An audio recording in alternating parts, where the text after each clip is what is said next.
Hello again, this is the final word here on Bloomberg UTV India. Moving on to another piece of news. Industry body CII has released a survey today that says that the Indian economic growth story in the current fiscal is expected to remain below 6%, possibly because of the low confidence levels in the industry. To talk more about this survey, joining us on the final word is CII's President Godrej. Mr. Godrej, it's great to have you with us tonight. Let me begin by asking you this. A majority of respondents in this survey, as we understand, they continue to be rather pessimistic about growth this year as well as the next year. So what are the main factors contributing to this conclusion that's being drawn? Some voices that we have been speaking to are talking about some kind of pickup happening in the second half of this year, but that's not what your survey really says, does it? We feel that unless the reform program is taken forward rapidly, we will have poor growth this year. But if the reform program is accelerated, then we could have very good growth both in the second half of this year and in the next financial year. But it is essential that action is taken. There are several areas of reform. Some are to be done by the government, some are to be done by Parliament, and some are to be done by the bureaucracy. So all these areas of reform must be taken forward. We can't keep postponing these reforms. Right, Mr. Godrej, now the industry was betting on these reforms as you just mentioned, but Parliament has completely stalled this session. Are you hopeful of seeing any headway on this front? Because it all seems to be politically inclined, especially ahead of the 2014 elections. Everything seems to be about that political blame game at the moment. Economics seems to have taken a back seat. Well, Abba, it's very important for all of the country to put economics before politics. I think we should clearly realize that that's what we need to do, because the country's economy otherwise would very badly suffer. If the country's economy suffers, the social structure in the country will suffer, all the various programs we have for inclusiveness, etc. will suffer. So, to my mind, it is very critical that all elements of the country realize that the reform program is extremely important. But for the moment, Mr. Godrej, there are no reforms happening. Growth is taking a backseat in terms of investment climate as well. What do you see in terms of domestic and international investment growth over the next year? Will it slow down even further going ahead? It could, if the reform program and the perception of the country is not improved. Now, I was very pleased to see the recommendations of the GAR committee.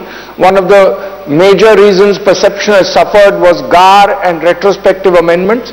I am very pleased at the recommendations of the GAR committee. I do hope the retrospective amendments is similarly tackled. It is also very important that we get the reform program going so that the confidence in the country improves.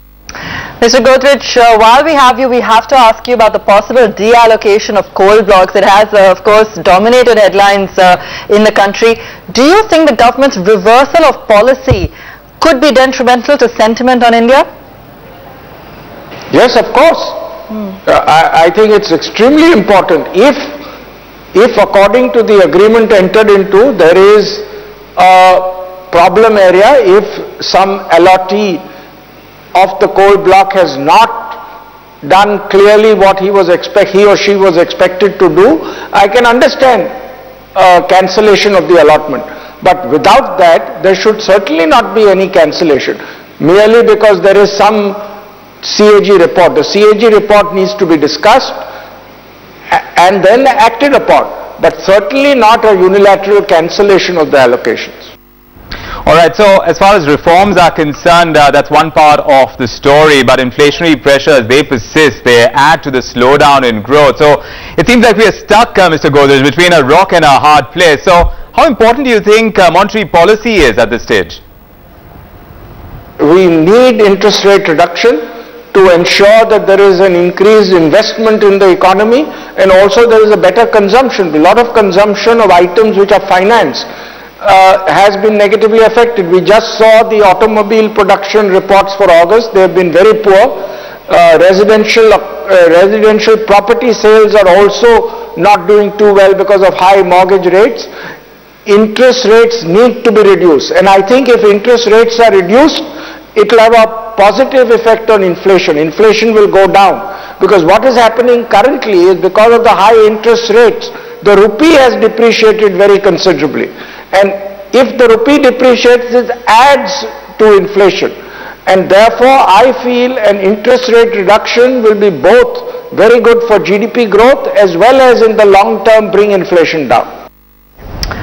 Right. Mr. Godrej, considering the global situation right now, could we possibly say that we're relatively in a good place, given the fact that we're still seeing a 5% plus growth rate? Or is the fact that, or is the concern coming more from the political, context that we're seeing right now, and more concerns given the stalemate that we're seeing and the worry that we may not move forward from here? Abha, we are certainly not in a good place. For an economy like India, for a dynamic economy, entrepreneurial economy like India, 5.5% growth rate in the first quarter of this year is abysmally poor to my mind. We could easily be growing at 8 to 9% if the reform program were taken forward, if the GST were to be enacted. So it's not only possible but very doable in our country. So I would say we should certainly not be satisfied with a 5.5% growth. Earlier we used to say the whole global economy is slowing down, but we have the potential to grow at 8 to 9%. Also, many developing countries in Africa, Indonesia, Malaysia are growing at a much higher rate than we are now. That's right. You're talking about the potential of growth, but still, as far as you're concerned, are you seriously worried that India is on the verge of losing the ground that it has covered in the recent past, completely going into a tailspin in the future, in the near future? Well, I would say that if we do not act soon, we will get into a position where the perception will be very negative and then recovering will be more difficult. Also, we have to be careful that the rating agencies don't derate the country. I think, however, if we can take action on the reform front quickly, on FDI, on GST, on some of the other reforms that are pending, then I think perception will improve, investment will go up and the economic growth will be restored. Mr. Godrej, thank you so much for joining us tonight. Pleasure as always speaking with you, and that is of course on the latest outlook coming in from CII on the growth prospects going forward, and that concern is a big worry even for the banking sector. Saloni caught up with Pradeep Chaudhary, chairman of the country's largest lender.